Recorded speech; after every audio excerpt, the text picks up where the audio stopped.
किरण चौधरी के भाजपा का दामन थामने और कुमारी शैलजा द्वारा चौधरी के समर्थन में बयान देने के बावजूद भी दीपेंद्र हुड्डा इस बारे में किए जाने वाले सवालों से साफ बचते नजर आ रहे हैं। गुरुवार को झज्जर के कस्बा बेरी में हलके के कार्यकर्ताओं का पूरे जोश के साथ आभार जताने पहुंचे दीपेंद्र हुड्डा से जब कुमारी शैलजा और किरण चौधरी को लेकर सवाल किया गया तो वे उनके हर सवाल से बचते नजर आए। उन्होंने केवल इतना ही कहा कि वे केवल और केवल सकारात्मक बात करेंगे और जनहित की बात को ही आगे बढ़ाएंगे।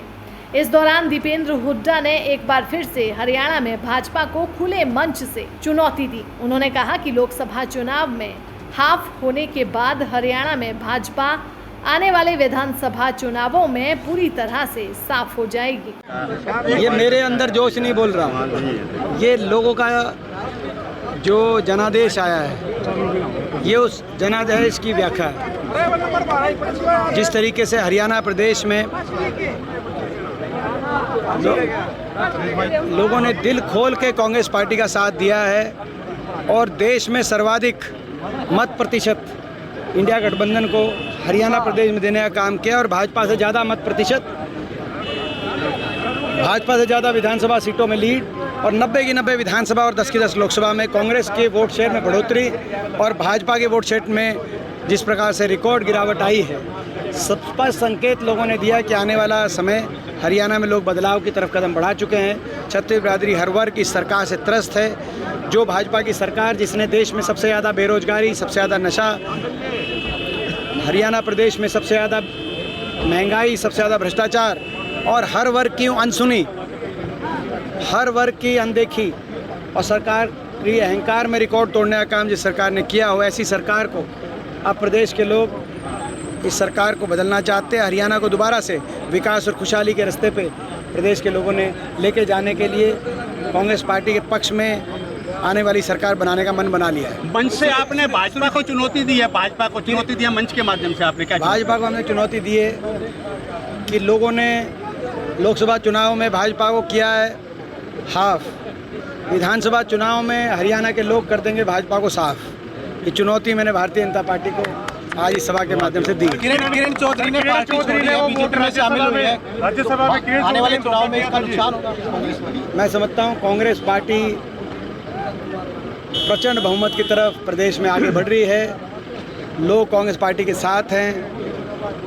मैं इसके अलावा ज़्यादा कुछ आज नहीं कहना चाहूँगा। शैलजा ने समर्थन किया किरण चौधरी का, लेकिन मैं कहा मैं आज हरियाणा में प्रचंड बहुमत की तरफ कांग्रेस पार्टी बढ़ चुकी है। लोगों का जितना साथ मिला, हम छत्तीस बिरादरी के लोगों का धन्यवाद करते हैं। हम धन्यवाद करते हैं कि 10 की 10 लोकसभा सीट पे कांग्रेस का मत प्रतिशत बढ़ा है और भाजपा में गिरावट आई है। यहाँ तक कि 5 सीटें जो हम जीते हैं हमने, जिन सीटों में सफलता नहीं भी मिली जैसे भिवानी महेंद्रगढ़, उसमें भी इस चुनाव में 21% कांग्रेस के वोट शेयर में बढ़ोतरी हुई है। 21% स्विंग जो कि आपने सुना नहीं होगा वो हुआ है भिवानी महेंद्रगढ़ की सीट पे और हर लोकसभा की सीट पे कांग्रेस पार्टी के पक्ष में लोगों ने मतदान करने का काम किया। किरण चौधरी ने राज्यसभा का जब चुनाव था तो उन्होंने वोट है वैसा किया था, तो उस वक्त अजय माकन ने ये कहा था कि किरण कभी चुनाव नहीं लड़ पाएंगी। क्या पक्का ऐसा इलाज होना चाहिए जो पार्टी के साथ? देखिए मैंने आज इस पे मैं ज़्यादा कुछ नहीं कहना चाहता। मैं तो यही कहना चाहता हूँ कि लोगों ने छत्तीस बिरादरी के हरियाणा वासियों ने कांग्रेस के पक्ष में दिल खोल के लोगों ने साथ दिया है। आज हरियाणा प्रदेश के लोगों में एक और कांग्रेस के कार्यकर्ताओं में एक बहुत अच्छा माहौल है और खुशी का माहौल है कि आने वाला समय कांग्रेस का है। कांग्रेस की सरकार हरियाणा प्रदेश में आगे बनने जा रही है। इसके लिए सबके हौसले बुलंद हैं। सब अपने कांग्रेस पार्टी कार्यकर्ता एकजुट है, एकजुटता से सभी मेहनत कर रहे हैं। कोसली की जीत को 2 वोटों की जीत बताया जाता है, लेकिन क्या नहीं मानते कि 76,000 की जो लीड पार की वो जीत 76,000 की थी? वो कोसली की जो जीत है भाई वो मेरे लिए अनमोल है और केवल जो है मैं समझता हूँ कि अगर जो पोस्टल बैलेट है उनको आप गिनेंगे तो ये लगभग 1000 तक की जीत है। तो ये बहुत बड़ी जीत है। जिस विधानसभा क्षेत्र में पिछली बार अच्छा नतीजा नहीं रहा था, दिन रात जो जीतने वाले सांसद थे वो तो धन्यवाद करने भी नहीं गए जी। और मैं दिन रात हारा था लेकिन हिम्मत नहीं हारा था, मैं वहाँ लगा रहा दिन रात। और लोगों ने इंसानियत को जिताया है, लोगों ने सकारात्मक राजनीति को जिताया है और आगे जब मौका मिलेगा तो कोसली विधानसभा क्षेत्र के लिए मैं हमेशा सदैव तत्पर रहूँगा और जो वहाँ के जो विकास के हमने संकल्प लिए हैं उस रूप से कोसली विधानसभा क्षेत्र और पूरे रोहतक लोकसभा क्षेत्र को आगे लेके जाने का काम करेंगे। संगठन अब बनेगा, मिलेगा हरियाणा को संगठन? मैं समझता हूँ कि क्या इस बारे में पहले मैं कह चुका हूँ, आपसे परसों भी बताई हमने कि जैसा जो उपयुक्त हमें लगेगा फैसला वो लेंगे। अभय चौटाला ने कहा है कि बाबू बेटा की पार्टी देखिए मैं नहीं कहना चाहता लेकिन ये बात दोबारा से स्पष्ट हो गई। ये जो आप जिनका नाम लिया बीजेपी की, हमने पहले ही बता दिया था कि बीजेपी की बी टीम है।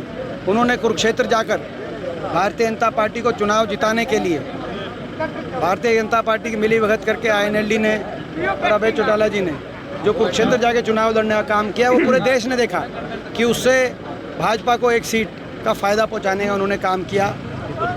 ये तो वो जानते हैं कि भाई वो भाजपा से मिली भगत करके क्यों चल रहे हैं लोगों ने, मगर इनकी राजनीति को नकारने का काम कर चुके हैं। पहले UGC 2 लाख बच्चों ने नेट पर पहले लगातार दो जो पेपर जिस तरीके से